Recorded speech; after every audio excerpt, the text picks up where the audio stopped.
اب ہم آتے ہیں سیدنا ابراہیم علیہ السلام کے قصے کی طرف، لیکن اس سے پہلے یہ وضاحت کر دیں کہ سیدنا ابراہیم علیہ السلام کے واقعے کے ساتھ چند دوسرے انبیاء علیہم السلام کے واقعات بھی وابستہ ہیں، مثلا سیدنا لوط علیہ السلام کا واقعہ، اس لیے کہ یہ سیدنا ابراہیم علیہ السلام کے بھتیجے بھی ہیں اور ان کے پیروکار بھی۔ اسی طرح آپ کے صاحبزادوں سیدنا اسماعیل اور سیدنا اسحاق علیہم السلام کے واقعات ساتھ ساتھ چلتے ہیں۔ اس کی وجہ یہ ہے کہ سیدنا اسماعیل علیہ السلام کی ولادت کے وقت ابراہیم علیہ السلام کی عمر 87 سال تھی، اور سیدنا اسحاق علیہ السلام کی پیدائش کے وقت سیدنا ابراہیم علیہ السلام کی عمر 100 سال تھی، جبکہ سیدنا ابراہیم علیہ السلام کی کل عمر 175 سال ہوئی، اس لیے ان کے واقعات ساتھ ساتھ چلتے ہیں۔ ابراہیم علیہ السلام کا قصہ سناتے ہوئے ان حضرات کا ذکر ساتھ ساتھ ضرور آئے گا، تو آئیے شروع کرتے ہیں قصہ ابراہیم علیہ السلام کا۔ صالح علیہ السلام کے بعد اللہ تعالیٰ نے سیدنا ابراہیم علیہ السلام کو مبعوث فرمایا۔ ابراہیم علیہ السلام جد الانبیاء ہیں، عظیم المرتبت اور اولو العزم پیغمبر ہیں۔ آپ کے والد کا نام طارق تھا، جبکہ اس کا لقب آزر تھا۔ آزر مدد کرنے والے کو کہتے ہیں۔ یہ شخص اپنے قبیلے کے افراد کی مدد کیا کرتا تھا، غمخواری کرتا تھا، اس لیے اس کا لقب آزر مشہور ہو گیا تھا۔ قرآن مجید میں ابراہیم علیہ السلام کا قصہ 73 مقامات پر ذکر ہوا ہے۔ یہ 73 مقامات 25 سورتوں میں ہیں، اور یہ بات ابراہیم علیہ السلام کے بلند مرتبت ہونے پر دلالت کرتی ہے۔ ابراہیم علیہ السلام بھی سام بن نوح علیہ السلام کی نسل سے ہیں۔ آپ کی پیدائش عراق کے مشہور شہر بابل میں ہوئی۔ یہ عراق کے شمال میں واقع تھا اور آج بھی موجود ہے۔ بہت بڑا شہر ہے، اس وقت بھی بڑی آبادی پر مشتمل تھا۔ یہاں بت پرستی عام ہو چکی تھی۔ اللہ تعالی سورۃ العنکبوت آیت 25 میں فرماتے ہیں، ابراہیم نے کہا کہ تم نے جن بتوں کی پرستش اللہ کے سوا کی ہے، انہیں تم نے اپنی آپس کی دنیاوی دوستی کے بنا پر معبود ٹھہرا لیا ہے۔ مطلب یہ کہ وہ لوگ اللہ کی عبادت بتوں کو اللہ کا شریک ٹھہرا کر کرتے تھے۔ ابراہیم علیہ السلام نے اپنے باپ سے اور اپنی قوم سے کہا کہ یہ مورتیاں جن کے تم مجاور بنے بیٹھے ہو کیا ہیں؟ انہوں نے جواب دیا، ہم نے اپنے باپ دادوں کو انہی کی عبادت کرتے پایا ہے۔ اللہ تعالیٰ ان کے بارے میں فرماتے ہیں، اے نبی، انہیں ابراہیم علیہ السلام کا قصہ سنا دو، جبکہ انہوں نے اپنے باپ اور اپنی قوم سے فرمایا، تم کس کی عبادت کرتے ہو؟ کہنے لگے، بتوں کی، ہم تو برابر ان کے مجاور بنے بیٹھے ہیں۔ ابراہیم علیہ السلام نے فرمایا، جب تم انہیں پکارتے ہو تو کیا وہ سنتے بھی ہیں یا تمہیں نفع اور نقصان پہنچا سکتے ہیں؟ انہوں نے کہا، یہ ہم کچھ نہیں جانتے، ہم نے تو اپنے باپ دادوں کو اسی طرح کرتے پایا ہے۔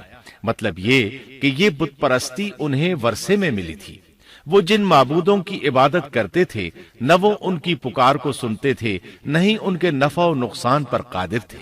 اسی لیے ابراہیم علیہ السلام انہیں جھنجھوڑ رہے تھے، لیکن اندھی تقلید اور بشری عقل کے بیکار ہو جانے نے انہیں یہ سب سوچنے سے عاری کر دیا تھا۔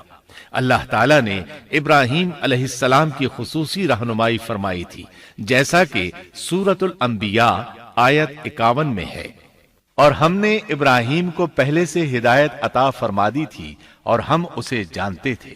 ابراہیم علیہ السلام نے کبھی ایک لمحے کے لیے بھی بتوں کی پوجا نہیں کی تھی۔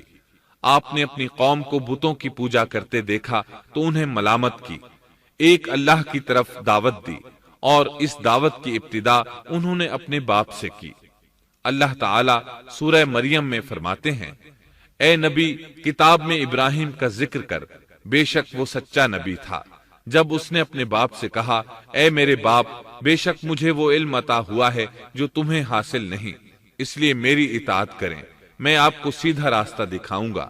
اے میرے باپ، شیطان کی عبادت نہ کریں، بے شک شیطان اللہ کا نافرمان ہے۔ ان بتوں کی عبادت گویا شیطان کی عبادت ہے، اس لیے آپ نے ان معبودوں کو شیطان سے تعبیر کیا۔ فرمایا، اے میرے باپ، بے شک مجھے خوف ہے کہ تم پر اللہ کا عذاب آئے، پھر تم شیطان کے ساتھی ہو جاؤ۔ باپ نے ان کی بات سن کر کہا، اے ابراہیم، کیا تو میرے معبودوں سے پھرا ہوا ہے؟ البتہ اگر تو باز نہ آیا تو میں تجھے سنسار کر دوں گا، اور تو مجھ سے ایک مدت تک دور ہو جا، یعنی مجھ سے اتنا دور ہو جا کہ کبھی مجھے نظر نہ آئے۔ ابراہیم علیہ السلام نے اپنے باپ پر نرمی اور مہربانی کرتے ہوئے ان سے کہا، آپ پر سلامتی ہو، میں اپنے رب سے آپ کے لیے بخشش طلب کرتا رہوں گا۔ لیکن جب بعد میں ان پر واضح ہو گیا کہ وہ تو اللہ کا دشمن ہے تو ابراہیم علیہ السلام اس سے بے تعلق ہو گئے۔ سورہ توبہ آیت 114 میں اللہ فرماتے ہیں، اور ابراہیم کا اپنے والد کے لیے بخشش طلب کرنا ایک وعدے کی وجہ سے تھا جو وہ اس سے کر چکے تھے، لیکن جب انہیں معلوم ہو گیا کہ وہ اللہ کا دشمن ہے تو اس سے بیزار ہو گئے۔ بے شک ابراہیم بڑے نرم اور تحمل والے تھے۔ کسی ایماندار کے لیے جائز نہیں کہ وہ کسی کافر کے لیے دعائے مغفرت کرے، بلکہ مومن پر حرام ہے کہ وہ کسی کافر یا عیسائی وغیرہ کے لیے مغفرت طلب کرے یا اس سے یہ کہے کہ اللہ تجھ پر رحم کرے۔ ابراہیم علیہ السلام کے والد نے انہیں دھمکی دی تھی کہ اگر تم اس دعوت سے باز نہ آئے تو میں تمہیں سنسار کر دوں گا۔ اس کے جواب میں ابراہیم علیہ السلام اپنے والد کے ساتھ انتہائی شفقت سے پیش آئے اور اس سے کہنے لگے، میں آپ کے لیے اپنے رب سے استغفار کرتا رہوں گا، اس لیے کہ آپ اپنے والد پر بے حد مہربان تھے۔ اسی لیے اللہ تعالیٰ بھی ابراہیم علیہ السلام پر بے حد مہربان تھے، اور آپ کا لقب خلیل الرحمن رکھ دیا گیا۔ خلت محبت کا وہ انتہائی درجہ ہے جس کے ساتھ دل محبت سے بھر جاتا ہے، یعنی وہ بہت سے لوگوں سے بڑھ کر اللہ تعالیٰ کو محبوب تھے۔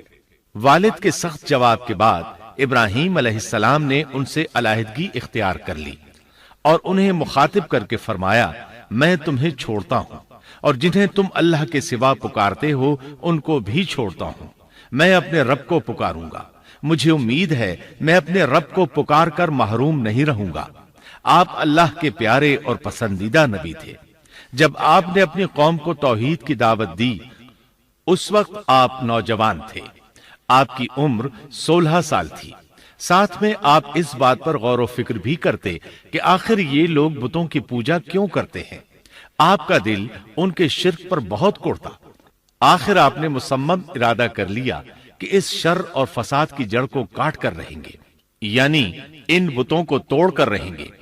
آپ اپنی قوم کو بتوں کو توڑ دینے کی دھمکی دیتے رہے۔ اس دھمکی کا ذکر اللہ تعالیٰ نے سورۃ الانبیاء آیت 57 میں کیا ہے، اور اللہ کی قسم میں تمہارے بتوں کا علاج کروں گا جب تم پیٹھ پھیر کر جا چکے ہوگے۔ یہ بات ابراہیم علیہ السلام نے پوشیدہ نہیں اعلانیہ کہی تھی۔ آخر انتظار کا وقت ختم ہوا، عید کا دن آ پہنچا۔ عید کے دن وہ لوگ صبح سویرے گھر سے نکلنے سے پہلے کھانا پکا کر اپنے معبودوں کے سامنے رکھتے تھے، پھر شہر سے باہر ایک میدان میں جمع ہوتے، وہاں کھیلتے کودتے خوشیاں مناتے، ناز سے چلتے پھرتے اور کھانا کھاتے۔ شام کو گھروں کی طرف آتے، صبح بتوں کے پاس جو کھانا رکھ گئے تھے اس کو اٹھاتے اور تبرک سمجھ کر کھا جاتے۔ اپنے معمول کے مطابق انہوں نے عید کی تیاری کر لی، لیکن ابراہیم علیہ السلام تیار نہ ہوئے، اس لیے کہ وہ تو ان کے ساتھ جانے کا ارادہ ہی نہیں رکھتے تھے۔ وہ لوگ جانے سے پہلے ابراہیم علیہ السلام کے پاس آئے اور کہنے لگے، کیا آپ ہمارے ساتھ نہیں جائیں گے؟ سیدنا ابراہیم علیہ السلام نے آسمان کی طرف نگاہ کی اور فرمایا، میں بیمار ہوں۔ یہ تمام واقعہ سورۃ الانبیاء آیات 51 تا 58 میں بیان ہوا ہے۔ یقیناً ہم نے ابراہیم کو پہلے سے ہدایت فرما دی تھی اور ہم اسے جانتے تھے، جبکہ اس نے اپنے باپ سے اور اپنی قوم سے کہا کہ یہ مورتیاں جن کے تم مجاور بنے بیٹھے ہو کیا ہیں؟ سب نے کہا، ہم نے اپنے باپ دادوں کو انہی کی عبادت کرتے پایا ہے۔ آپ نے فرمایا، پھر تو تم اور تمہارے باپ دادا سبھی یقیناً کھلی گمراہی میں مبتلا رہے۔ کہنے لگے کیا آپ سچ مچ ہمارے پاس حق لائے ہیں یا یوں ہی مذاق کر رہے ہیں؟ آپ نے فرمایا نہیں نہیں، در حقیقت تم سب کا پروردگار تو وہ ہے جو آسمان و زمین کا مالک ہے، جس نے انہیں پیدا کیا ہے، میں تو ایسی بات کا گواہ اور قائل ہوں، اور اللہ کی قسم میں تمہارے ان معبودوں کا علاج تمہاری غیر موجودگی میں کروں گا۔ پس اس نے ان سب کے ٹکڑے کر دیے، البتہ صرف بڑے بت کو چھوڑ دیا، یہ اس لیے کیا کہ وہ سب اس کی طرف لوٹے۔ ابراہیم علیہ السلام نے لوگوں کے ساتھ عیدگاہ جانے سے انکار کیا اور عذر پیش کیا کہ وہ بیمار ہیں۔ وہ لوگ آپ کو چھوڑ کر چلے گئے۔ بعد میں ابراہیم علیہ السلام ان بتوں کے پاس گئے، دیکھا کہ ان کے سامنے کھانا پڑا ہے۔ چونکہ سب لوگ کھانا لائے تھے اس لیے یہ کھانا بہت زیادہ تھا، لیکن ان جھوٹے معبودوں نے اسے کھانا تو درکنار اس کو چھوا تک نہ تھا۔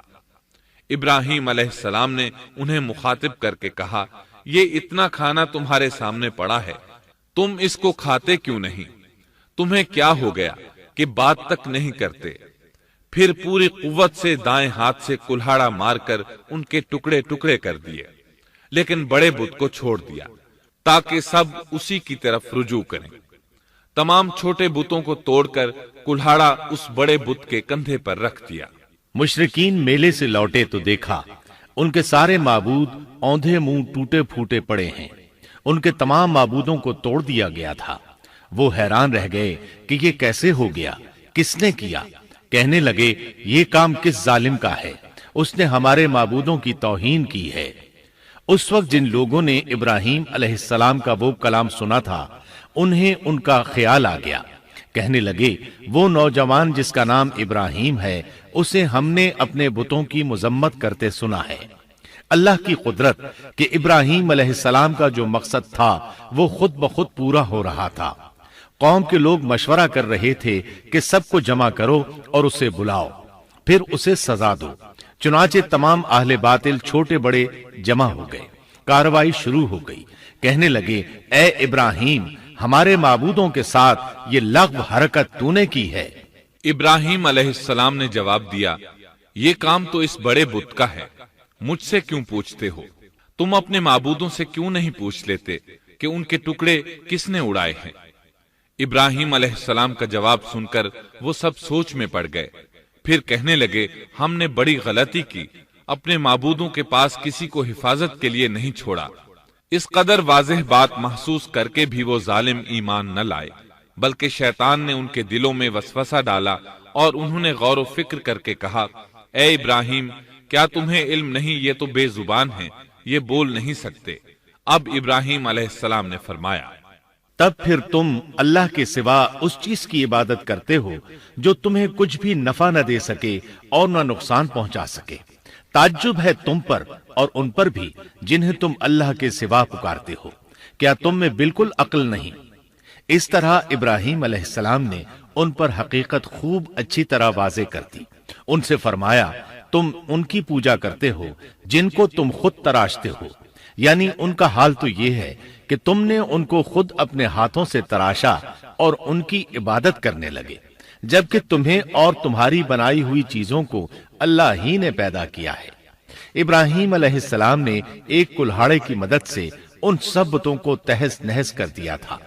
یہ اس بات کی واضح ترین نشانی تھی کہ یہ بالکل بے بس ہیں، لیکن اس واضح نشانی کے باوجود وہ اپنے کفر ہی پر ڈٹے رہے اور لگے ابراہیم علیہ السلام کو دھمکیاں دینے۔ کہنے لگے اس کے لیے ایک آتش کدہ بناؤ اور اسے اس دہکتی آگ میں ڈال دو۔ پھر ان لوگوں نے ایک چٹیل میدان کا انتخاب کیا جہاں مٹی نام کی کوئی چیز نہیں تھی۔ اس میدان کو پتھروں کی باڑ کے ساتھ گھیر دیا گیا۔ پھر سب لوگوں کو حکم دیا گیا کہ وہ لکڑیاں جمع کر کے اس گھیری ہوئی جگہ میں رکھیں۔ چنانچہ سب لوگ لکڑیاں جمع کر کے وہاں لانے لگے، یہاں تک کہ عورتوں اور بچوں نے بھی اس کام میں بڑھ چڑھ کر حصہ لیا۔ میدان میں اتنی لکڑیاں جمع ہو گئیں کہ زمین نظر نہیں آتی تھی۔ یہ لکڑیاں زمین پر ایک اونچی دیوار محسوس ہوتی تھیں۔ پھر ان لکڑیوں کو آگ لگائی گئی۔ جب آگ کے شعلے آسمان سے باتیں کرنے لگے تو انہوں نے ابراہیم علیہ السلام کو آگ میں ڈالنے کے لیے ایک جھولا تیار کیا۔ اس میں سیدنا ابراہیم علیہ السلام کو رکھا گیا۔ اس وقت آپ نے یہ دعا پڑھی، حسبنا اللہ ونعم الوکیل، ہمیں اللہ کافی ہے اور وہی بہترین کارساز ہے۔ یہ کلمہ ہر محتاج اور مصیبت زدہ کو پڑھنا چاہیے۔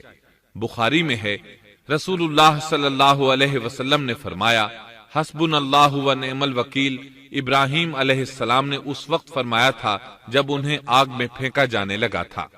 مطلب یہ کہ ہم اللہ ہی پر بھروسہ کرتے ہیں، اس کے سوا ہمارا کسی پر بھروسہ نہیں۔ بعض روایات میں یہ بھی ہے کہ جب ابراہیم علیہ السلام کو آگ میں ڈالا جانے لگا تو جبریل علیہ السلام آئے اور کہا، اے ابراہیم، کوئی حاجت ہے تو میں حاضر ہوں۔ ابراہیم علیہ السلام نے فرمایا، اگر تم اپنی مرضی سے آئے ہو تو مجھے تمہاری کوئی ضرورت نہیں۔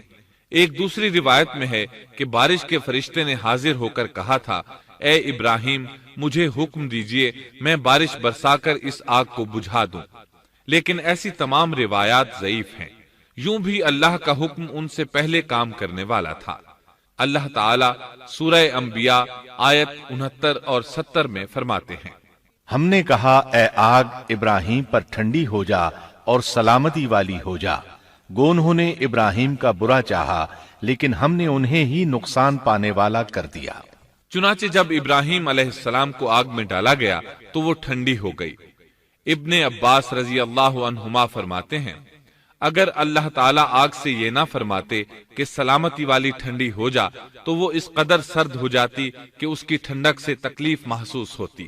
گویا آگ بھی اللہ کے حکم کے بغیر نہیں جلا سکتی، چھری اللہ کے حکم کے بغیر نہیں کاٹ سکتی، اس لیے کہ یہ بھی اللہ کی مخلوق ہیں اور ان کی قدرت بھی اللہ کے پاس ہے۔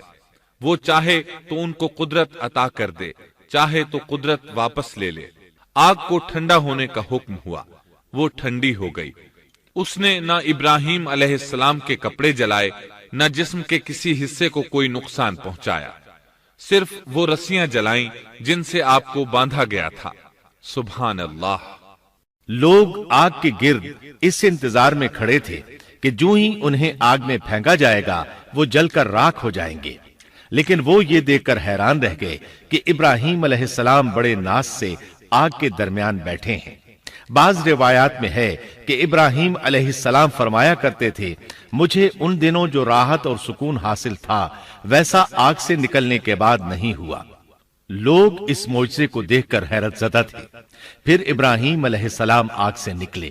اتنا بڑا معجزہ دیکھنے کے باوجود لوط علیہ السلام کے سوا کوئی شخص پورے بابل شہر سے ان پر ایمان نہ لایا۔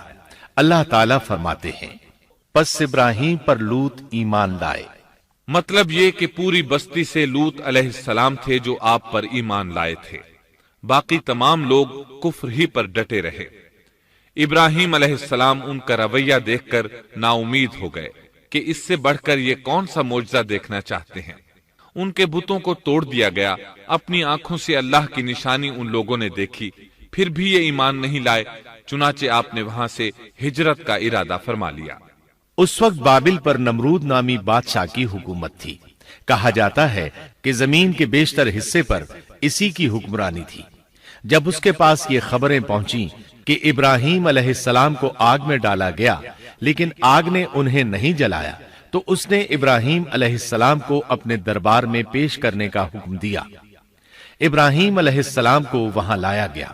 نمرود نے ان سے ان کے رب کے بارے میں سوال کیا۔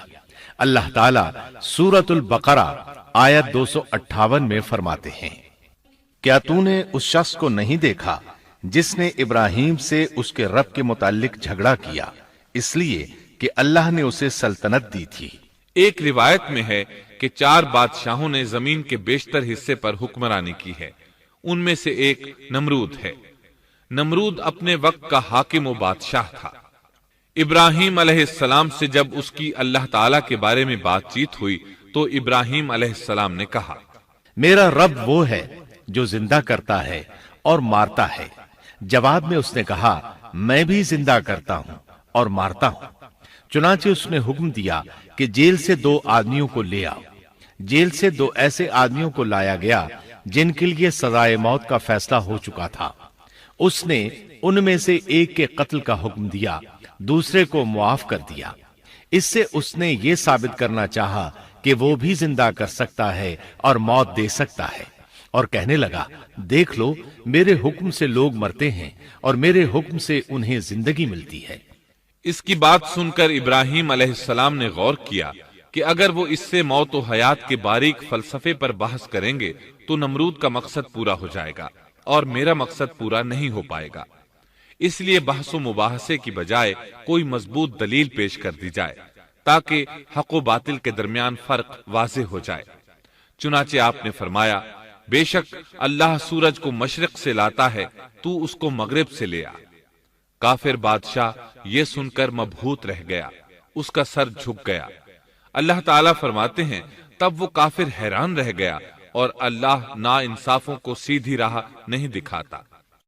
ان تمام باتوں کے بعد نمرود کو یہ معلوم کرنے کی ضرورت نہیں رہی کہ ابراہیم علیہ السلام آگ سے کیسے نجات پا گئے، کیونکہ حقیقت اس پر آشکار ہو چکی تھی۔ وہ جان گیا تھا کہ اصل معاملہ کیا ہے۔ چنانچہ اس نے ابراہیم علیہ السلام سے کہا آپ اس ملک سے نکل جائیے، ہم آپ کو یہاں نہیں رہنے دیں گے۔ ابراہیم علیہ السلام نے عراق کو خیر بات کہا اور شام کی طرف ہجرت کر گئے۔ یہاں آ کر وہ حران نامی بستی میں مقیم ہوئے۔ اسی جگہ آپ نے اپنے چچا ہاران کی بیٹی سیدہ سارہ علیہ السلام سے شادی کی۔ اللہ تعالیٰ اس ہجرت کے بارے میں فرماتے ہیں اور ہم اسے یعنی ابراہیم اور لوط کو بچا کر اس زمین کی طرف لے آئے جس میں ہم نے جہان کے لیے برکت رکھی تھی۔ جب آپ حران کے مقام پر پہنچے تو وہیں ٹھہر گئے، وہیں رہنے لگے۔ یہاں آ کر آپ کا شمار بنو حران میں ہونے لگا۔ آپ لوگوں کو اسی شہر میں رہنے کی دعوت دیتے۔ اس شہر کے لوگ بتوں کی پوجا نہیں کرتے تھے بلکہ ستاروں کو پوجتے تھے۔ ابراہیم علیہ السلام نے جب ان کی یہ حالت دیکھی تو ارادہ کر لیا کہ ان لوگوں کو بتائیں گے کہ ستاروں کی عبادت کرنا باطل ہے۔ یہ لوگ چونکہ نجوم پرست تھے اس لیے ان کی عبادت کا وقت رات کو ہوتا تھا، اور یہ لوگ رات کے وقت عبادت کرتے تھے کیونکہ ان کے معبود یعنی ستارے رات ہی کو طلوع ہوتے ہیں۔ چنانچہ ابراہیم علیہ السلام انہیں یہ دکھانے کے لیے کہ ان چیزوں کی عبادت باطل ہے ایک دن ان کے ساتھ نکلے۔ اللہ نے آسمان کے دروازے کھول دیے تو ابراہیم علیہ السلام نے چاند، ستاروں، سیاروں اور آسمان و زمین کی سلطنت کو دیکھا۔ اللہ تعالیٰ نے ابراہیم علیہ السلام سے تمام پردے ختم کر دیے جو عام طور پر لوگوں کی آنکھوں پر ہوتے ہیں، اور انہوں نے وہ کچھ دیکھا جسے آج کی رصد گاہیں بھی نہیں دیکھ سکتی۔ اللہ تعالیٰ سورۃ الانعام آیت 75 میں فرماتے ہیں اور اسی طرح ہم نے ابراہیم کو آسمان اور زمین کی سلطنت کا مشاہدہ کرا دیا تاکہ وہ یقین کرنے والوں میں سے ہو جائے۔ بعض مفسرین نے لکھا ہے کہ یہ سب کچھ اللہ تعالیٰ نے ابراہیم علیہ السلام کو اس لیے دکھایا تھا کہ وہ ستاروں کی پرستش کرتے تھے۔ پھر اللہ تعالیٰ نے اپنی عبادت کی طرف ان کی رہنمائی فرمائی۔ جن مفسرین نے یہ بات لکھی وہ غلطی پر ہیں، کیونکہ ایک جلیل القدر رسول کے متعلق ایسا گمان کرنا کبیرہ گناہ ہے۔ آسمان اور زمین کی سلطنت اور دیگر معجزات دکھانے کے بعد اللہ تعالیٰ فرماتے ہیں آسمان اور زمین کی پیدائش یقیناً انسان کی پیدائش سے بہت بڑا کام ہے۔ اللہ تعالیٰ ایک دوسرے مقام پر فرماتے ہیں آسمان اور زمین میں بہت سی نشانیاں ہیں جن سے یہ منہ موڑ کر گزر جاتے ہیں۔ ابراہیم علیہ السلام حران شہر کے ستارہ پرستوں کو لے کر ایک رات نکلے۔ اچانک ایک ستارہ طلوع ہوا، اس کی چمک دمک بہت تھی، شکل صورت کے لحاظ سے بھی بہت خوبصورت تھا۔ اس وقت ابراہیم علیہ السلام نے بطور مذاق کہا یہ میرا رب ہے، لیکن جب وہ ستارہ کچھ دیر بعد چھپ گیا تو کہنے لگے یہ تو غروب ہو گیا۔ یہ رب کیسے ہو سکتا ہے؟ جو چھپ جائے وہ رب نہیں ہو سکتا، پس میں تو غروب ہونے والوں کو پسند نہیں کرتا۔ اگلے روز وہ پھر ان لوگوں کو ساتھ لے کر نکلے تو چاند کو دیکھا۔ یہ شکل صورت میں ستاروں سے کہیں زیادہ خوبصورت تھا، روشن تھا، لیکن یہ بھی غروب ہو گیا تو ابراہیم کہنے لگے اگر مجھے میرے رب نے ہدایت نہ کی تو میں گمراہ لوگوں میں شامل ہو جاؤں گا۔ اے اللہ تو کہاں ہے؟ اپنی طرف میری رہنمائی کر۔ ان باتوں سے ابراہیم علیہ السلام ان لوگوں کو غور و فکر کی دعوت دے رہے تھے تاکہ وہ غور کریں، آخر رب چھپ کیسے سکتا ہے؟ اگر چاند رب ہے اور دن کے وقت کسی کو اپنے معبود کی حاجت ہوگی تو وہ کیا کرے گا؟ لہذا چاند کسی صورت رب نہیں ہو سکتا۔ پھر جب دن چڑھا اور سورج طلوع ہوا تو کہنے لگے یہ میرا رب ہے، یہ تو سب سے بڑا ہے۔ پھر لوگوں کو مخاطب کر کے کہنے لگے تم رات کو چھوٹے چھوٹے ستاروں کی پوجا کرتے ہو، کیوں نہ تم اتنے بڑے ایک ہی رب کی پوجا کر لو۔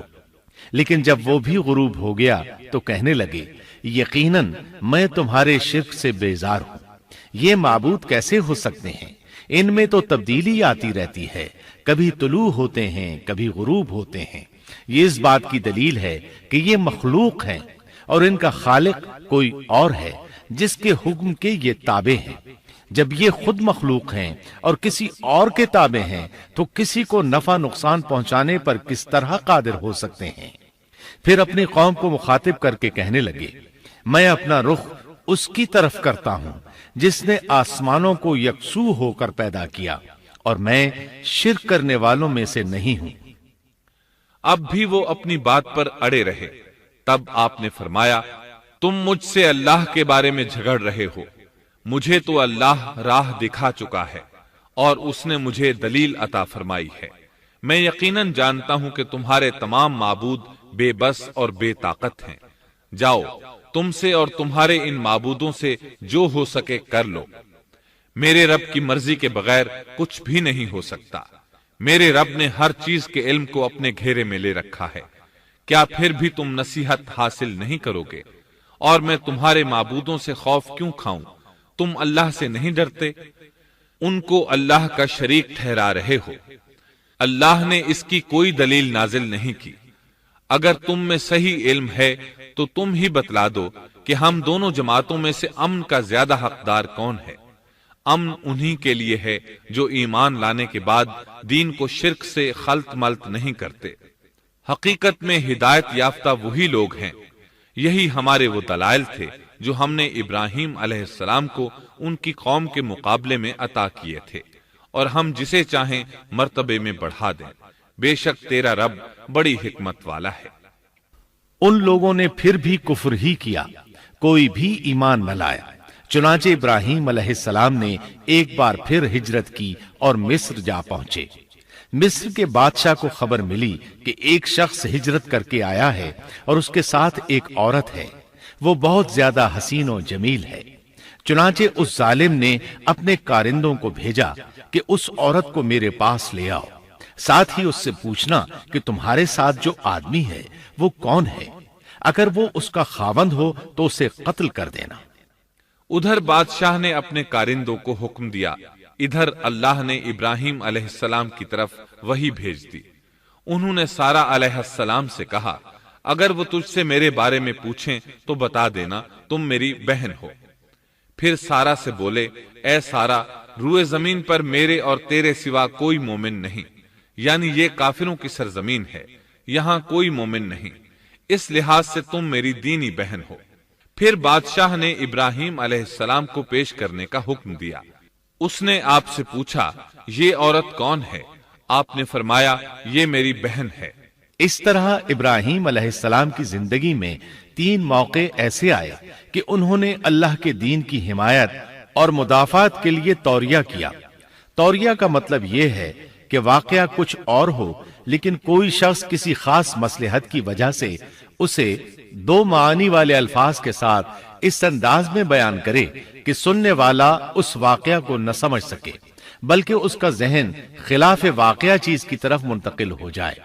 شریعت نے بعض مخصوص حالات میں اس کی اجازت دی ہے۔ وہ 3 مواقع جہاں ابراہیم علیہ السلام نے توریہ فرمایا ان کی وضاحت کچھ اس طرح ہے۔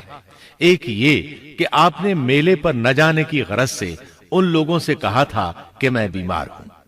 دوسرے موقع پر یہ فرمایا تھا یہ کام اس بڑے سردار بت کا ہے۔ تیسرے سارہ علیہ السلام کو دینی بہن قرار دیا۔ اس ظالم بادشاہ نے سارہ علیہ السلام کو اپنی تحویل میں لے لیا۔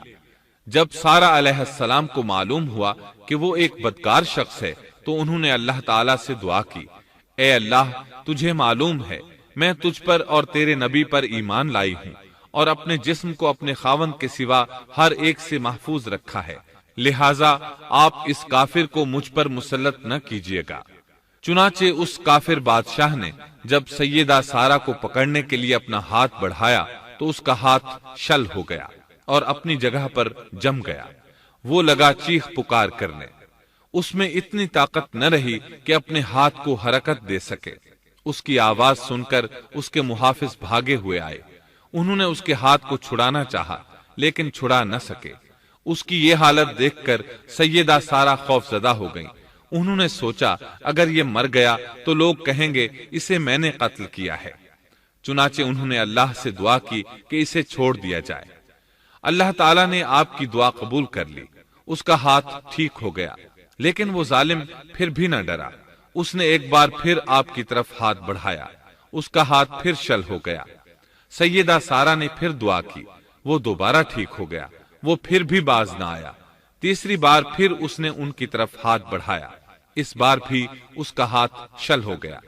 اب وہ سیدہ سارہ علیہ السلام سے کہنے لگا، اب کی بار اگر تو مجھے اس مصیبت سے نجات دلائے گی تو میں تجھے چھوڑ دوں گا اور کبھی تیرے آڑے نہیں آؤں گا۔ چنانچہ سیدہ سارہ علیہ السلام نے اللہ تعالی سے دعا کی، وہ ٹھیک ہو گیا۔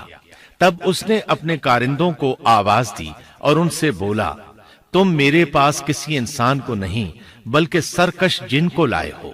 پھر اس نے انہیں رہا کر دیا، عزت و اکرام سے رخصت کیا اور ان کی خدمت کے لیے اپنی بیٹی ہاجرہ کو ساتھ کر دیا۔ سارہ علیہ السلام واپس لوٹیں تو دیکھا کہ ابراہیم علیہ السلام نماز پڑھ رہے ہیں۔ نماز کے بعد انہوں نے پوچھا، سارہ، اس نے تمہارے ساتھ کیا سلوک کیا؟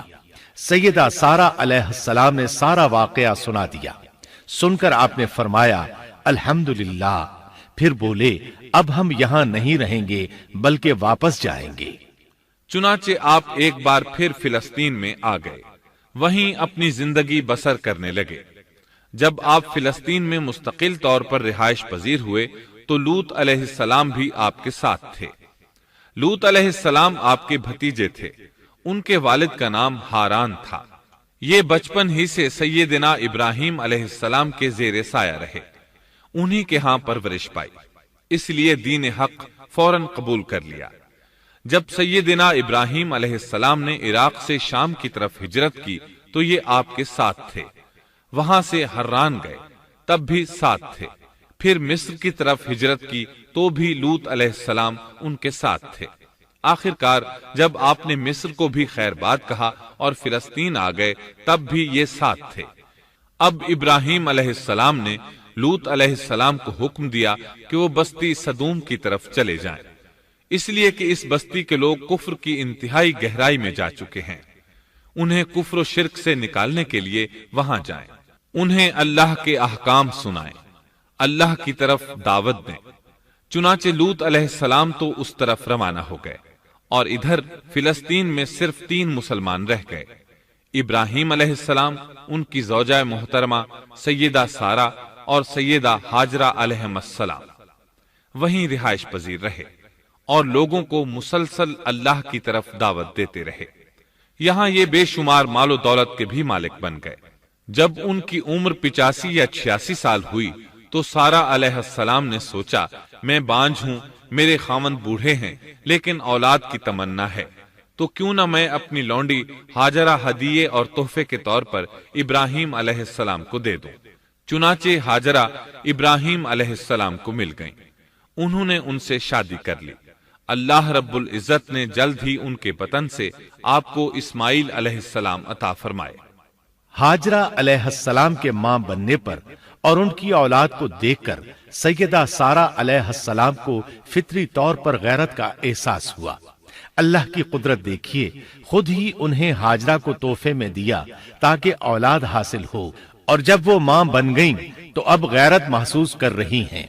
اپنی اس کیفیت سے مجبور ہو کر سیدہ سارہ نے ابراہیم علیہ السلام سے کہا، آپ مجھے اس کے ساتھ ایک جگہ پر نہ رکھیں۔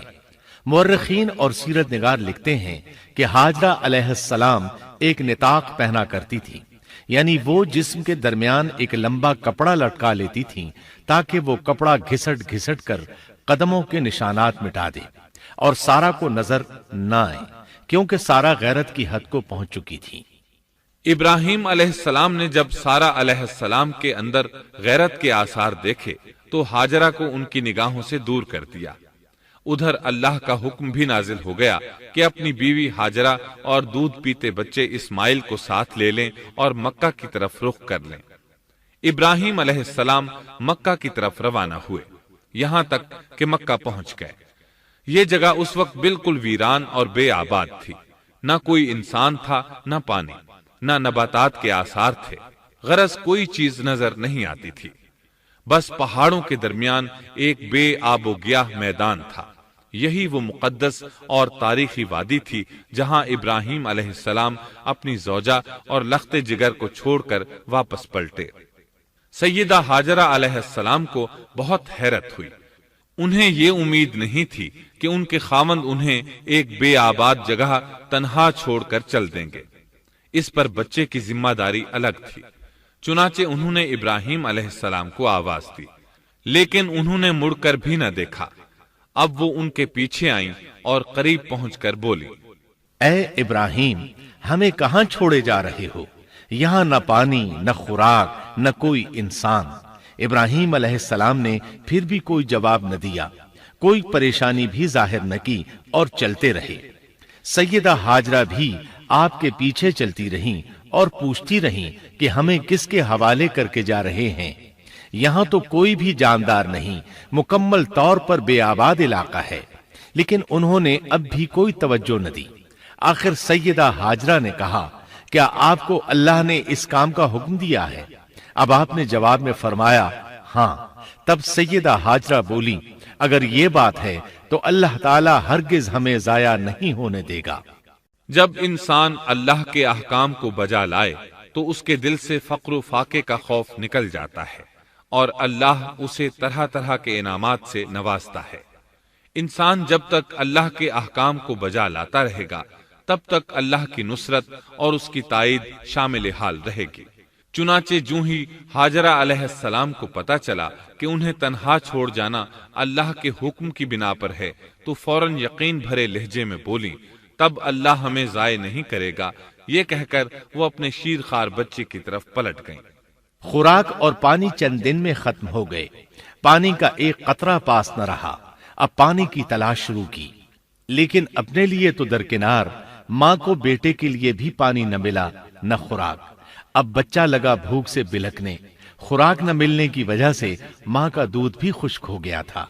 عورت کتنی بھی باحوصلہ ہو اپنے بچے کو بھوک سے بلکتے نہیں دیکھ سکتی۔ اب انہوں نے بچے کو وہیں چھوڑا اور تیزی سے قریبی پہاڑی صفا کی طرف لپکی۔ اوپر چڑھ کر ادھر ادھر نظر دوڑائی کہ شاید کسی طرف پانی یا خوراک نظر آ جائے یا کسی انسان کی جھلک نظر آ جائے۔ جب کچھ نظر نہ آیا تو نشیب کی طرف چلی، ساتھ میں بچے کی طرف بھی دیکھتی جاتی تھی۔ نشیب میں پہنچی تو بچہ نظروں سے اوجھل ہو گیا۔ اس پر اور بے چین ہوئی اور بلندی کی طرف دوڑی۔ اس طرح مروہ پہاڑی پر چڑھ گئیں۔ وہاں بھی چاروں طرف نگاہ دوڑائی لیکن کچھ نظر نہ آیا۔ خیال آیا کہ پھر کوشش کرنی چاہیے۔ اس خیال سے مروہ پہاڑی سے اتری اور صفا کی طرف چل دی۔ درمیان میں نشیب کی وجہ سے بچہ نظر نہ آیا تو دوڑنے لگی۔ اس طرح پھر صفا پر چڑھ گئیں۔ اللہ اکبر! ایک تو عورت ذات کمزور، پھر بھوک پیاس سے نڈھال، اس پر کس قدر سعی اور کوشش میں مصروف، وہ بھی اپنے بچے کے لیے۔ بہرحال بار بار کوشش کے خیال سے انہوں نے صفا اور مروہ پہاڑیوں کے درمیان 7 چکر لگائے۔ یہی وجہ ہے مسلمان عازمین حج صفا و مروہ کے درمیان سعی کرتے ہیں تاکہ اس واقعے کی یاد تازہ ہو جائے۔ جب وہ آخری مرتبہ مروہ پر پہنچی تو انہوں نے ایک آواز سنی۔ یہ آواز اسماعیل علیہ السلام کے قریب سے آئی تھی۔ انہوں نے پوری توجہ سے آواز کو سننے کی کوشش کی اور جلدی سے اسماعیل کے قریب پہنچی۔ کیا دیکھتی ہیں، اسماعیل کے قدموں کے نیچے سے پانی پھوٹ رہا ہے، کیونکہ جبریل علیہ السلام کو اللہ نے اس صابرہ خاتون کی مدد کے لیے بھیجا تھا۔ انہوں نے زمزم والی جگہ پر اپنا پر مارا تو اسماعیل کے قدموں کے پاس سے ایک عظیم چشمہ رحمت نمودار ہوا۔ مستقبل کے پیغمبر کے قدموں کے نیچے سے اللہ نے جبریل فرشتے کے ذریعے زمین پھاڑ کر پانی نکال دیا۔ یہی آب زمزم کا آغاز تھا۔ ہاجرہ علیہ السلام پانی کو آنکھیں پھاڑ پھاڑ کر حیرت سے دیکھ رہی تھی۔ ان کی خوشی کی انتہا نہ رہی جب انہوں نے دیکھا پانی پھوٹ پھوٹ کر چاروں طرف بہ رہا ہے۔ زمین ہموار تھی، اس لیے انہوں نے زمین کو کھودنا شروع کر دیا تاکہ پانی ادھر ادھر نہ بہ جائے۔ پھر انہوں نے اس گڑھے کے چاروں طرف پتھر رکھ دیے اور زبان سے بولی، زم زم، اس کا مطلب ہے رک جا۔ نبی اکرم صلی اللہ علیہ وسلم کا فرمان ہے، اللہ اسماعیل کی والدہ پر رحم فرمائے، اگر وہ جلد بازی سے کام نہ لیتی تو زمزم ایک بہنے والا چشمہ ہوتا۔ لیکن انہوں نے اس کے گرد بند باندھ دیا۔ انہیں دراصل اس وقت پانی کی شدید ضرورت تھی، اس لیے انہوں نے پانی کو اپنے پاس جمع کر لیا تاکہ بہہ کر ضائع نہ ہو جائے۔ انہوں نے اسماعیل کو پانی پلایا، خود بھی خوب پیا، اور یہ اللہ تعالی کی طرف سے ان کی مہمان نوازی تھی۔ وہاں کوئی اور انسان نہیں تھا، نہ کھانے کی کوئی چیز تھی، بس یہی آب زمزم ان کے لیے کھانے اور پینے کا کام دے رہا تھا۔ اب چونکہ زمزم ایک چشمہ بن گیا تھا، اس لیے پرندے بھی آنے لگے۔ انہی دنوں عرب کے قبیلوں میں سے ایک قبیلہ بنو جرہم یمن کو خیر باد کہہ کر اس طرف آ رہا تھا۔ یمن میں ایک بہت بڑا ڈیم تھا۔ پہاڑوں کے درمیان انہوں نے پانی کو روک کر ایک بہت بڑا بند قائم کر رکھا تھا۔ اس سے پورا سال آسانی سے کھیتی باڑی کرتے تھے۔ اس ڈیم کی بدولت ان کا آب پاشی کا نظام بہت اچھا تھا۔ جب اس ڈیم کو اللہ تعالیٰ نے توڑا تو تمام لوگ وہاں سے منتشر ہو گئے اور جزیرہ عرب کے اطراف میں منتقل ہونے لگے۔ وہیں سے ہجرت کرنے والا ایک قبیلہ بنو جرہم تھا۔ یہ لوگ بنیادی طور پر عرب تھے۔ یہ قبیلہ سفر میں رہتا، جہاں کہیں پانی اور چراگاہ نظر آتے وہیں پڑاؤ ڈال دیتے۔ جب وہاں خوراک ختم ہو جاتی تو آگے سفر شروع کر دیتے۔ چونکہ وہ بہت بڑے تاجر تھے، اس بنا پر ان راستوں سے خوب واقف تھے۔ انہیں چشموں کا خوب علم تھا۔ ملک شام کی طرف بھی ان کی آمد و رفت تھی۔ یہ قبیلہ بنو جرہم مکہ کے قریب پہنچا تو فضا میں پرندوں کو منڈلاتے پایا۔ کہنے لگے، ان پرندوں کی موجودگی میں ضرور کوئی راز ہے۔ اب انہوں نے اپنے کچھ آدمی اس طرف بھیجے۔ یہ لوگ جلد ہی چشمے تک پہنچ گئے۔ انہوں نے وہاں ایک عورت اور اس کے بچے کو پایا۔ پھر وہ لوگ ان کے پاس آئے، وہاں پڑاؤ ڈالنے کی اجازت مانگی۔ سیدہ ہاجرہ نے فرمایا، ٹھیک ہے، لیکن شرط یہ ہے کہ تمہیں اجرت ادا کرنا ہوگی۔ ان کے لیے یہ سستا سودا تھا۔ ان کے پورے قبیلے کو سامان زندگی مل رہا تھا، جبکہ صرف ایک عورت اور اس کے بیٹے کی ذمہ داری ان پر عائد ہو رہی تھی۔ انہوں نے فوراً حامی بھر لی اور وہاں رہائش اختیار کر لی۔ اس طرح یہ لوگ سیدہ ہاجرہ علیہ السلام کی معیشت کا ذریعہ بن گئے، اور اس طرح سیدنا اسماعیل علیہ السلام بنو جرہم میں پرورش پاتے رہے۔ انہوں نے ان لوگوں سے عربی سیکھ لی اور ان سے بھی زیادہ عربی دان بن گئے۔ فصاحت اور بلاغت سے عربی میں بات چیت کرنے لگے۔ پھر ان کی اس قبیلے میں شادی ہو گئی۔ ان کی اولاد سے عرب قوم کا آغاز ہوا۔ انہی میں سے سرور کائنات محمد صلی اللہ علیہ وسلم کی ولادت باسعادت ہوئی۔ بنو جرہم کی آمد اور آبادی ابراہیم علیہ السلام کی دعا کا نتیجہ تھی۔ جب انہوں نے اپنی بیوی اور بچے یعنی دو کمزور انسانوں کو اس ویران جگہ چھوڑا تھا تو یہ دعا مانگی تھی، اے ہمارے پروردگار، میں نے اپنی کچھ اولاد اس بے آباد جنگل میں تیرے حرمت والے گھر کے پاس بسائی ہے۔ یہاں یہ سوال پیدا ہوتا ہے کہ کیا اس وقت بیت اللہ کی تعمیر ہو چکی تھی؟ درست بات یہ ہے کہ اس وقت خانہ کعبہ کی تعمیر نہیں ہوئی تھی۔ پھر سوال پیدا ہوتا ہے کہ کیا ابراہیم علیہ السلام کے زمانے سے پہلے اس کی تعمیر ہو چکی تھی یا صرف جگہ ہی معروف تھی؟ اس بارے میں دو طرح کی روایات ہیں۔ بعض میں آتا ہے کہ صرف اس کی جگہ معروف تھی، اور بعض میں ہے کہ ابراہیم علیہ السلام سے پہلے شیس علیہ السلام نے اس کو تعمیر کیا تھا، اور وہ گردش ایام کے ساتھ ساتھ منہدم ہو کر ختم ہو گیا۔ لیکن بہرحال اس کی جگہ معلوم تھی اور وہی پہلا گھر تھا، جیسا کہ اللہ نے خبر دی ہے۔ اللہ تعالیٰ نے پہلا گھر جو لوگوں کے لیے مقرر کیا تھا وہی ہے جو مکہ میں ہے، اور وہ پوری دنیا کے لیے برکت اور ہدایت والا ہے۔ ابراہیم علیہ السلام نے اللہ تعالیٰ سے یہ دعا مانگی تھی، اے ہمارے پروردگار، میں نے اپنی کچھ اولاد اس بے کھیتی کے جنگل میں تیرے حرمت والے گھر کے پاس بسائی ہے۔ اے ہمارے پروردگار، یہ اس لیے کہ وہ نماز قائم کریں، پس تو کچھ لوگوں کے دلوں کو ان کی طرف مائل کر دے اور انہیں پھلوں کی روزیاں عطا فرما تاکہ یہ شکر گزاری کریں۔ دن گزرتے رہے اور اسماعیل علیہ السلام بنو جرہم کے ماحول میں عمر کی منزلیں طے کرتے رہے اور وہ ہوش سنبھالنے کے قریب ہو گئے۔ ابراہیم علیہ السلام ہر سال 1-2 بار اپنے گھرانے کی دیکھ بھال کے لیے چکر لگاتے تھے۔ جب اسماعیل علیہ السلام نے ہوش سنبھالا تو ایک بار پھر ایک عظیم آزمائش کا وقت آ گیا۔ ہوا یوں کہ ایک مرتبہ ابراہیم علیہ السلام مکہ تشریف لائے، ایک جگہ آرام کے لیے بیٹھے کہ نیند کی وادی میں پہنچ گئے۔ نیند میں انہوں نے خواب دیکھا کہ اپنے لخت جگر کو اپنے ہاتھ سے ذبح کر رہے ہیں، ساتھ ہی آنکھ کھل گئی۔ ابراہیم علیہ السلام جانتے تھے کہ انبیاء کرام کے خواب حقیقت ہوتے ہیں، اللہ کی طرف سے وحی ہوتے ہیں، اور شیطان کسی صورت ان کے خواب میں نہیں آ سکتا، لہٰذا انہوں نے اس خواب کے مطابق عمل کرنے کا پختہ ارادہ کر لیا، کسی قسم کی پریشانی کا شکار نہ ہوئے۔ اللہ رب العزت نے اس عظیم اور تعجب خیز واقعے کا قرآن مجید میں ذکر کرتے ہوئے فرمایا، اور ابراہیم نے کہا، میں تو ہجرت کر کے اپنے پروردگار کی طرف جانے والا ہوں، وہ ضرور میری رہنمائی کرے گا۔ اے میرے رب، مجھے نیک بخت اولاد عطا فرما۔ تو ہم نے ایک بردبار بچے کی بشارت دی۔ پھر جب بچہ اتنی عمر کو پہنچا کہ اس کے ساتھ چلنے پھرنے لگا تو ابراہیم نے کہا، میرے پیارے بیٹے، میں نے خواب دیکھا ہے کہ میں تجھے ذبح کر رہا ہوں، اب تو بتا تیری کیا رائے ہے؟ یہاں سوال پیدا ہوتا ہے کہ ابراہیم علیہ السلام نے اسماعیل علیہ السلام سے مشورہ کیوں لیا؟ وہ چاہتے تو اسماعیل کو سوتے میں ذبح کر دیتے، اس طرح اللہ کا حکم بجا لاتے۔ وہ بیٹے کے پاس کیوں گئے اور ان سے مشورہ کیوں لیا؟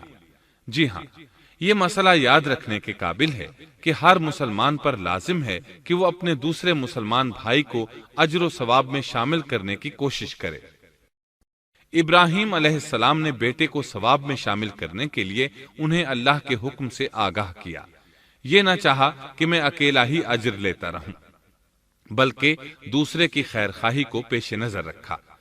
والدین کے لیے آپ کے اس انداز میں نصیحت موجود ہے، یہ کہ اولاد کو ثواب کے مواقع فراہم کریں، ان کی صحیح تربیت کریں۔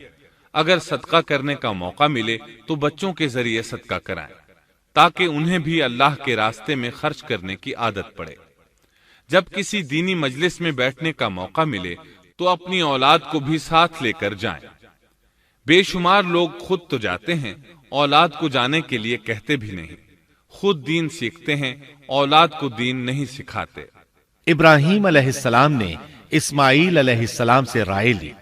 سبحان اللہ، انہوں نے جواب میں فرمایا، اے ابا جان، آپ کو جو حکم ملا ہے کر گزریے۔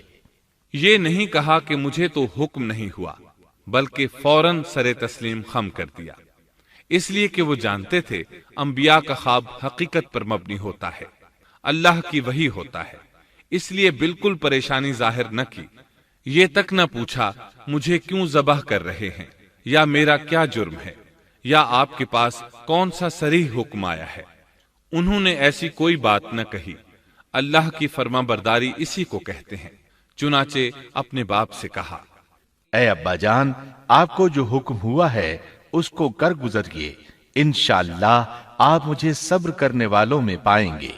علماء کرام فرماتے ہیں اس جملے سے ان کا انتہائی ادب اور احترام شامل ہے، اور اس میں زبردست توکل موجود ہے۔ یہ نہیں کہا کہ آپ مجھے صبر کرنے والوں میں سے پائیں گے، بلکہ آپ نے اللہ کی مشیت کو جملے میں شامل کیا اور فرمایا، انشاءاللہ آپ مجھے صبر کرنے والوں میں سے پائیں گے۔ لہٰذا مسلمانوں کو دھوکے میں نہیں پڑنا چاہیے۔ یہ نہ کہے میں سفر کروں گا، میں فلاں کام کروں گا، میں فلاں کام کے کرنے کی طاقت رکھتا ہوں، بلکہ یوں کہے اللہ نے چاہا تو میں سفر کروں گا، اللہ نے چاہا تو فلاں کام کروں گا۔ اپنے علم اور طاقت کے دھوکے میں پڑنا سراسر نادانی ہے۔ ہر چیز کا تعلق اللہ سے قائم کرے، جیسا کہ اللہ تعالیٰ فرماتے ہیں، اور ہرگز ہرگز کسی کام پر یوں نہ کہنا کہ میں اسے کل کروں گا، مگر ساتھ ہی انشاءاللہ کہہ لینا۔ اپنی زبان کو اللہ کے ذکر سے سجا کر رکھو اور ہمیشہ اپنے معاملات کو اللہ کی طرف لوٹاؤ۔ بہرحال باپ بیٹا دونوں ہی مصمم ارادے کے ساتھ اللہ کا حکم پورا کرنے کے لیے پیش ہو گئے۔ اسماعیل علیہ السلام نے اپنے والد محترم سیدنا ابراہیم علیہ السلام سے کہا، جب آپ مجھے ذبح کرنے لگیں تو میری پیشانی کو زمین پر رکھ دیجیے گا تاکہ آپ کو میرا چہرہ نظر نہ آئے اور کہیں آپ کے ہاتھ رک نہ جائیں۔ اب ابراہیم علیہ السلام نے بیٹے کی پیشانی پکڑ کر زمین پر لٹا دیا، جیسا کہ اللہ تعالیٰ نے فرمایا۔ جب دونوں مطیع ہو گئے اور ابراہیم نے اسے پیشانی کے بل لٹا دیا، اب انہوں نے چھری پکڑی اور گردن پر چلا دی، لیکن چھری نے گردن نہ کاٹی، بالکل اسی طرح جیسے آگ نے ابراہیم کو نہیں جلایا تھا، اس لیے کہ چھری میں کاٹنے کی طاقت اور آگ میں جلانے کی صلاحیت اللہ کے حکم کے بغیر نہیں آ سکتی۔ اللہ نے دونوں سے یہ طاقتیں سلب کر لی۔ اب ابراہیم زور لگا رہے ہیں، ادھر اسماعیل علیہ السلام کہہ رہے ہیں، ابا جان جلدی کیجئے، چھری چلائیے۔ اللہ تعالیٰ نے اس واقعے کا ذکر یوں فرمایا ہے، جب وہ دونوں مطیع ہو گئے اور ابراہیم نے اسے پیشانی کے بل لٹا دیا۔ اس مطیع ہونے سے مراد اللہ کے حکم کو نافذ کرنا ہے۔ اب ظاہر ہے مطیع تو وہ پہلے بھی تھے، لیکن یہاں اسلما یعنی مطیع ہونے سے مراد کامل اسلام ہے۔ نہایت واضح اور حقیقی اسلام مراد ہے، اس لیے کہ کامل اسلام وہی ہوتا ہے جس میں بغیر کسی تردد اور توقف کے اللہ کے امر اور نہی کی تصدیق کی جائے۔ یہ تھا حقیقی اسلام۔ ہاں تو چھری چلتی رہی، گلا نہ کٹا، اس لیے کہ امتحان اور آزمائش کی تکمیل ہو چکی تھی۔ یہ بات ثابت ہو چکی تھی کہ اللہ کا حکم نافذ کرنے میں دونوں پوری طرح کوشاں ہیں۔ اللہ تعالیٰ بھی فرما برداری ہی کا صلہ عطا فرماتے ہیں۔ چنانچہ آواز آئی، ہم نے اسے پکارا، اے ابراہیم تو نے خواب کو سچ کر دکھایا، یقیناً ہم اسی طرح نیکوکاروں کو جزا دیا کرتے ہیں۔ یقیناً یہ ایک کھلی آزمائش تھی۔ تاریخ کا ایک عظیم ترین امتحان اور کڑی آزمائش دنیا کو آج بھی حیرت میں ڈال دیتی ہے۔ کون ہے جو بیٹے کو ذبح کرنے پر تیار ہو جائے، خاص طور پر اس صورت میں جب اولاد بھی اکلوتی ہو، جس کی وجہ سے 86 سال کے بعد آنگن میں بہار آئی ہو۔ پھر اس کی قربانی کا بھی واضح حکم نہیں دیا گیا تھا، اشارتاً خواب میں رہنمائی کی گئی تھی۔ آپ کہہ سکتے تھے یہ قتل اور سنگین جرم ہے، کہہ سکتے تھے اپنے بیٹے کو کس جرم میں قتل کروں، لیکن آپ نے بغیر کسی تعامل کے سر تسلیم خم کر دیا اور اس عظیم امتحان میں کامیاب ہوئے۔ اللہ فرماتے ہیں، اور ابراہیم وہ ہیں جنہوں نے وفاداری کی۔ اس آیت میں یہ نہیں بتایا گیا کہ کس چیز میں وفاداری کی، اس لیے کہ وہ تو ہر معاملے میں مکمل طور پر وفاداری کا مظاہرہ کر چکے تھے۔ آگ میں ڈالے جانے والا معاملہ، بیوی اور بچے کو لق و دق میدان میں چھوڑ آنے کا معاملہ، پھر ذبح کا امتحان، تعمیر بیت اللہ کی مشقت، غرض ہر معاملے میں وفادار تھے، حتیٰ کہ اپنا مال اللہ کے راستے میں خرچ کرنے میں اس قدر وفادار کہ ابو زیفان کے لقب سے مشہور ہو گئے۔ اس کا معنی ہے مہمان نواز۔ کسی مہمان کو دسترخوان پر اپنے ساتھ بٹھائے بغیر ایک لقمہ نہیں کھاتے تھے، باہر نکلتے مہمان تلاش کرتے، پھر اس کے ساتھ مل کر کھانا کھاتے، مہمان نہ ملتا تو سخت غمگین ہو جاتے۔ اس طرح انہوں نے اللہ کے ہر حکم کی پاسداری کی۔ ذبح والے اس امتحان کا اللہ نے انہیں کیا صلہ دیا؟ اللہ فرماتے ہیں، ہم نے اسے عظیم ذبیحے کا بدلہ عطا کیا۔ چھری نے گلا نہ کاٹا۔ ایسے میں ابراہیم علیہ السلام نے ایک آواز سنی۔ آواز پیچھے سے آئی تھی۔ انہوں نے مڑ کر دیکھا، جبریل علیہ السلام نظر آئے۔ وہ آسمان سے ایک مینڈھا لے کر آئے تھے۔